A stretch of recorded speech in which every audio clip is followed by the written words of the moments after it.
고문 교수님의 나노촉매공학 과목의 15주차 최종 발표의 하이드로 포뮬레이션에 대한 발표를 시작하겠습니다. 저는 하이드로 포뮬레이션 발표를 통해서 우선적으로 하이드로 포뮬레이션이 무엇인가, 그리고 이에 대한 메커니즘과 공정, 그리고 알켄 이외에 이 하이드로 포뮬레이션 공정이 이용될 수 있는 다른 기술들은 어떠한 것이 있는가, 그리고 하이드로 포뮬레이션과 관련된 연구 동향에 대해서 발표를 하고, 이어 이 발표의 내용을 종합한 저의 결론을 발표 순서를 순차적으로 진행을 하도록 하겠습니다. 옥소 합성, 옥소 공정으로도 불리는 하이드로 포뮬레이션은 알켄으로부터 알데히드를 생산하기 위한 산업 공정을 말합니다. 이 화학 반응은 탄소와 탄소의 이중 결합에 포르밀기와 수소 원자를 순차적으로 첨가하는 것을 수반합니다. 이 공정은 40에서 200도의 온도와 10에서 100의 대기압에서 일산화탄소, 수소로 알켄의 처리가 일어나고, 이후 균질 촉매인 전이 금속 촉매를 이용하여 최종적으로 알데히드가 생성됩니다. 이 과정은 피셔-트롭스키 공정에 대한 조사 과정에서 1938년 독일 화학자 오토 로렌에 의해 발견된 것입니다. 피셔-트롭스키 공정은 일산화탄소와 수소의 혼합물을 액체 탄화수소로 변환하는 모든 화학 반응을 말하며, 이것에서 오토 로렌은 코발트 촉매의 유용성을 발견하게 되었습니다.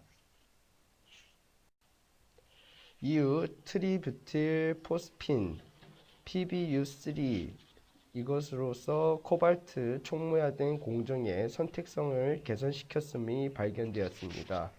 그리고 1960년대에 들어서 코발트 촉매 하이드로 포뮬레이션이 리차드와 데이비드에 의해 밝혀졌습니다. 이후 1970년대에 높은 활성의 로듐 기반 촉매가 보고되면서, 이후부터 로듐 기반의 촉매에 이전하게 되었으며 수용성 촉매가 개발되기 시작하였습니다. 이 발견으로 촉매로부터 생성물의 분리가 용이해졌습니다. 코발트 촉매와 하이드로 포뮬레이션 메커니즘은 다음과 같이 8단계를 거쳐서 이루어집니다. 각 과정에 대해서 좀 더 자세하게 알아보는 것은 다음 페이지부터 시작됩니다.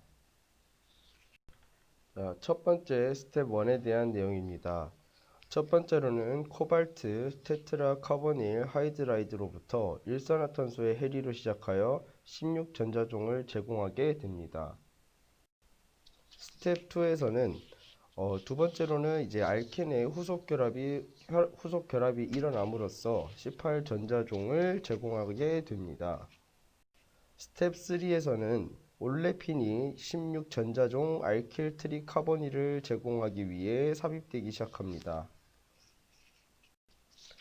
스텝 4에서는 다른 동등한 일산화탄소의 배이로서 알킬 테트라 카르보닐이 만들어집니다. 스텝 5에서는 일산화탄소의 유동적인 삽입으로서 16전자종 아실을 형성하게 됩니다. 스텝 6에서는 수소의 산화적 첨가로 디하이드로 착물이 만들어지게 됩니다. 스텝 7에서는 환원성 제거에 의해 알데히드가 방출되게 됩니다. 스텝 8에서는 이러한 공정에서 비생산적이고 가역적인 반응도 함께 나타남에 따라서 아래에 나와 있는 이와 같은 생성물이 형성되게 됩니다. 이러한 과정에는 선택성, 입체 효과, 전자 효과, 아실 형성 등이 동반되어 일어나게 되는 것입니다. 이와 같은 하이드로 포뮬레이션의 산업 공정에서는 올레핀의 사슬 길이, 촉매 금속 및 리간드 및 촉매의 회수에 따라 달라지게 되어 다양하게 나누어지게 됩니다. 현재까지 알려진 대표적인 공정으로는 바스프 옥소 공정, 그리고 엑손 공정, 쉘 공정, 그리고 유니온 카바이드 공정 등이 있으며, 뒤에서부터는 이에 대해서 좀 더 자세하게 설명을 진행하도록 하겠습니다. 먼저 바스트 옥소 공정에 대해 설명하겠습니다. 바스프 옥소 공정은 대부분 더 높은 올레핀으로 시작하여 코발트 카보닐 기반 촉매에 의존하게 됩니다. 저온에서 반응을 수행함으로써 생성물의 선형적인 선택성이 관찰되게 됩니다. 공정은 약 30 대기압의 압력 및 150에서 170도의 온도에서 수행되어집니다. 코발트는 수용성 이가 코발트로 산화된 다음 액체 포름산 또는 아세트산을 첨가하여 액상 생성물로 회수되어집니다. 이 공정은 수용성의 코발트를 생성한 다음 이를 재활용할 수 있으며 코발트 염을 첨가함으로써 손실을 막을 수 있다는 장점을 가지고 있습니다. 엑손 공정은 탄소 6에서 12개의 올레핀이 하이드로 포뮬레이션에 사용되어집니다. 이 공정은 코발트 촉매에 의존하며 촉매를 회수하기 위해 수산화 나트륨 수용액이나 탄산 나트륨을 유기상에 첨가합니다. 올레핀으로 추출하고 일산화탄소 압력 하에서 황산 용액을 첨가하여 중화함으로써 금속 카보닐 하이드라이드가 회수될 수 있습니다. 이를 합성가스로 올레핀에 흡수시켜 반응기로 되돌리며 바스프 공정과 유사하게 30 대기압의 압력과 160에서 180도의 비교적 높은 바스프 옥소 공정보다는 비교적 높은 온도에서 공정이 수행되어집니다. 다음으로는 쉘 공정입니다. 쉘 공정은 탄소 7에서 14개의 올레핀이 하이드로 포뮬레이션을 위해 포스핀 리간드로 즉 인산 리간드로 변형된 코발트 복합체를 사용하게 됩니다. 생성된 알데히드는 지방 알코올로 직접 수소화되고 직류에 의해 분리되어 촉매가 재활성 또는 재순환될 수 있게 되어 있으며 세제의 제조 시 공급 원료로서도 사용되어지고 있습니다.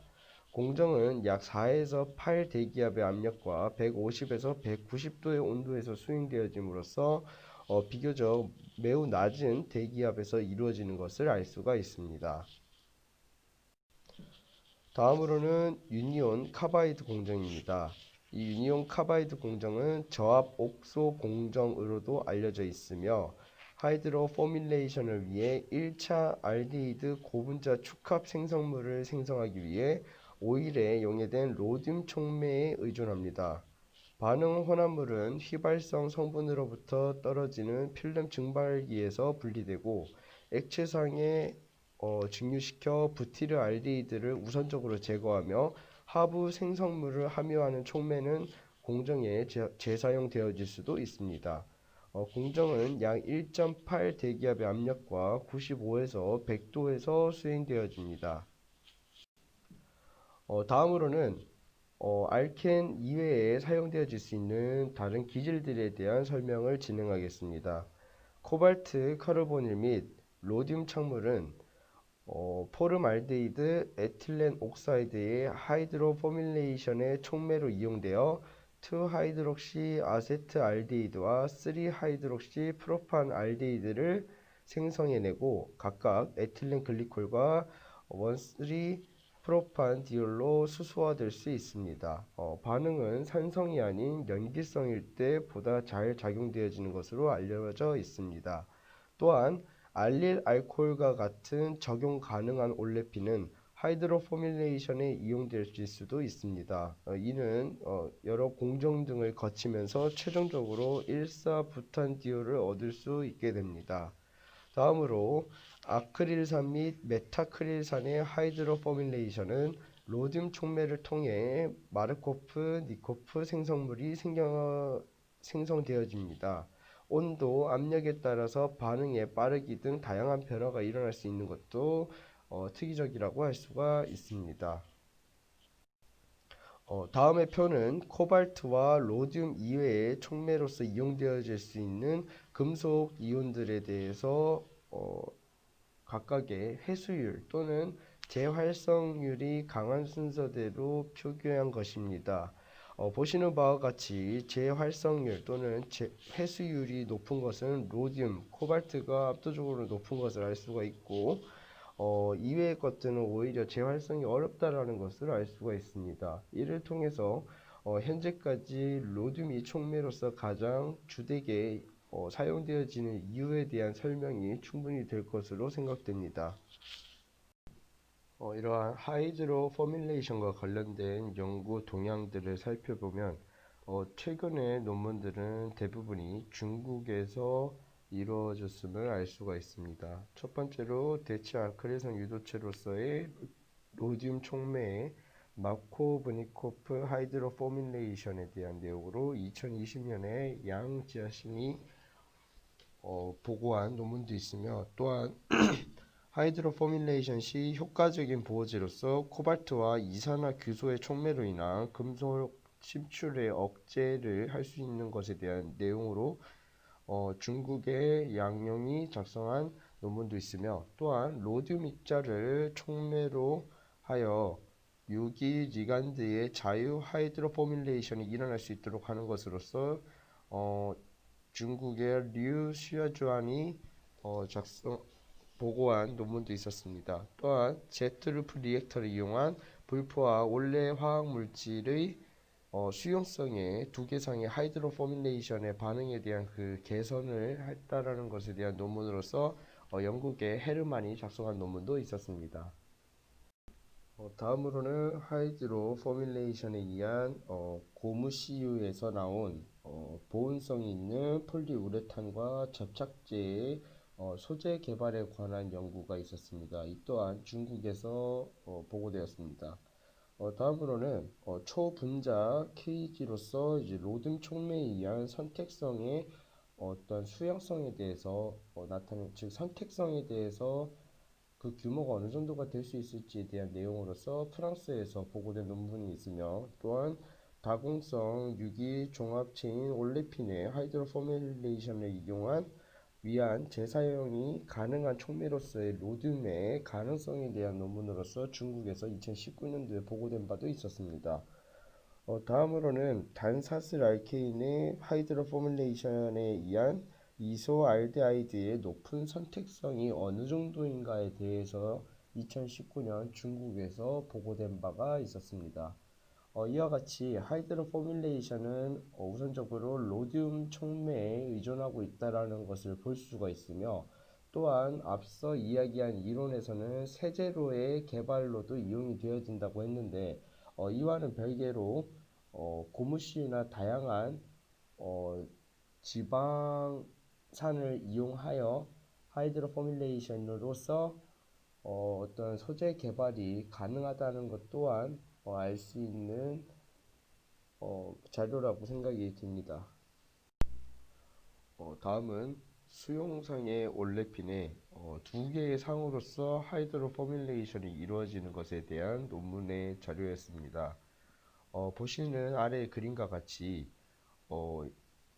촉매의 활성을 통해서 선형과 그리고 가지형의 두 가지의 형태의 하이드로 포뮬레이션 작용이 일어날 수 있도록 하는 것이 본 논문의 주된 내용이었으며, 이러한 두 가지 형태를 통해서 보다 촉매 활성을 높일 수 있다라는 장점을 부각하기 위해서 해당 실험을 진행한 것으로 보였습니다.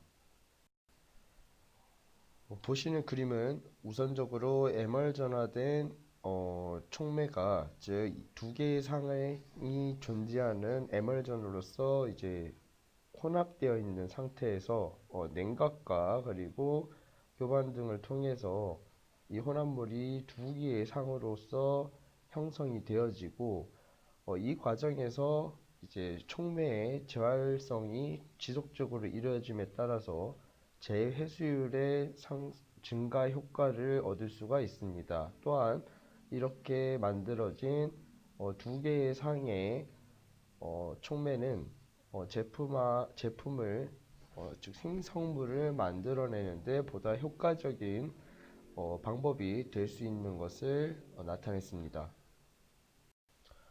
이러한 두 개의 상을 가진 하이드로 포뮬레이션, 즉 수용상의 하이드로 포뮬레이션에 대한 논문의 보고는 보신 바와 같이 1990년도부터 보고가 되어진 것으로 알 수가 있으며, 초기에는 한 해에 한 건 정도가 발표되었다가 2000년도에 들어서면서 12건 이상의 연구가 보고된 것으로 알려져 있습니다. 그리고 점차적으로 어느 정도 기술의 안정화가 이루어지며 논문의 보고가 줄어들다가 2010년도 이후부터 다시 10건 이상의 꾸준한 연구가 보고된 것으로 보아, 해당 두 개의 상을 가지는 하이드로 포뮬레이션 촉매는 로듐 기반 촉매와 더불어서 보다 생성물을 만들어내는 데 효과적인 촉매로서 작용할 수 있다는 것을 입증하는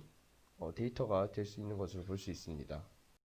다음으로 보시는 이 그림은 우리가 일반적으로 제재학에서도 배웠던 수중 유형과 유중 수형에 대한 것을 그림으로 나타낸 것으로서, 첫 번째 그림은 수용성이 내부에 존재하게 되고 소수성이 외부에 존재하는 그림이 될 수 있으며, 두 번째는 유기상이 내부에 속하면서도 외부에 친수성이 있음을 통해서 수용상의 촉매가 꾸준하게 개발되고 있는 트렌드에 따라서 이와 같이 외부에 친수성이 존재하고 내부에 필요한 유기상이 존재하는 것이 보다 효과적으로 촉매 활성이 일어날 수 있도록 해주는 것에 효과적이다라는 것을 설명하고자 했습니다.